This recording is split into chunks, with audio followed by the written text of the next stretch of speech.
Hi, this is Jerry Edmon, and this is Success in Life.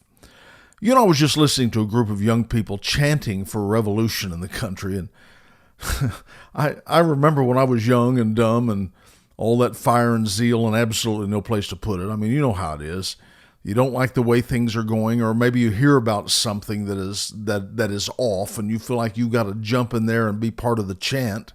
And you're going to figure out how to either throw out whoever's in office or maybe just overthrow the government altogether, and we'll just call it a revolution. I mean, it's kind of exciting. I was part of a revolution. Come on, you know what that's like. You have so much fire and you want to feel like you're part of something significant. And at that age, you kind of had the thought, if you just had the revolution and overthrew everything, that you'd probably have a new government by the weekend and everything would be perfect as it was meant to be. Let's talk about a revolution. I agree that sometimes rogue nations need to be overthrown, but a real revolution is deeper than that. A revolution is actually one of ideas and thoughts. The overthrowing of a government and the shedding of blood is not the revolution. Now, that might be the means to initiate or enforce the revolution, but without real change of the former, when I'm speaking of ideas and thoughts, the latter, which is war and the shedding of blood, is nothing more than lawlessness and destruction. Many governments have been overthrown by warlords, but they themselves didn't have the ideas to sustain the country once they were in power, and the result was the total collapse of the economy. I'm thinking of Zimbabwe. Wow. Boy, you talk about a mess. A few years ago, under the murderous tyrant rule of Robert Mugabe, he took over the money and he killed anybody that opposed him. He took over the country and then he turned it under. I'm telling, he turned it under. Originally, whenever he first took it, his new government appeared anxious to attract foreign investments, and he declared that the white farmers were welcome to be an integral part of the new Zimbabwe. But it really didn't take long. The land seizures began to take place. Plans to redistribute the land peacefully was not exactly working, and ultimately his wartime buddies were sent to dispossess the white farmers and their land, often violently. And it was kind of done like this. You get up, get your stuff, and get out of the country now or else. And so they could either do that or die. And so his buddies, who had absolutely no concept of farming, took the fertile farmland and they turned it into desolation. I mean, they'd take these huge farming areas and plant little house gardens because that was really all that they knew to do. And the problem is that this led to massive food shortages and a dramatic downturn of the Zimbabwe economy. Under Mugabe, Zimbabweans were on the brink of starvation and unable to even pay for fuel because their money was worth so little thanks to this stratospheric inflation.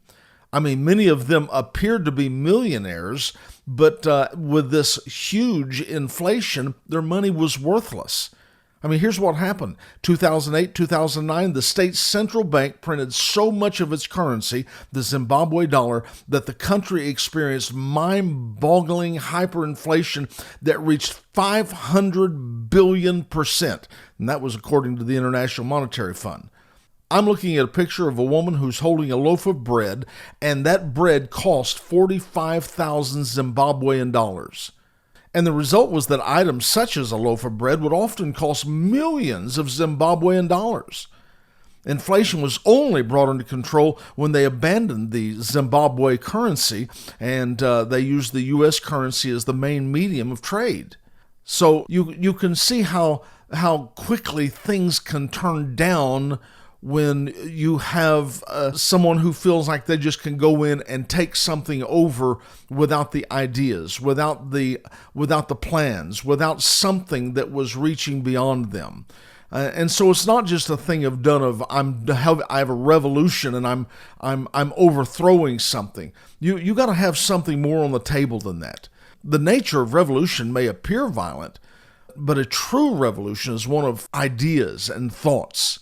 A successful revolution should actually look like the slow grind of time. I mean, you want to start a revolution? Cool. But wait a minute, don't be like those fools at Berkeley who took to the streets with violence because their ideas were so weak and so thin that they couldn't stand in the light of an opposing view. I mean, that sounds like the dictator Robert Mugabe. Well, if you want a revolution, share your ideas. Put them on the table of examination and see if they can take the heat. Let your ideas lay on the table and cook for a while. I mean, if you've really got something, it'll go someplace.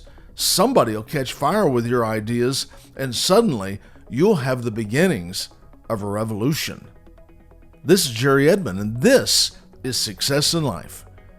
Go for it.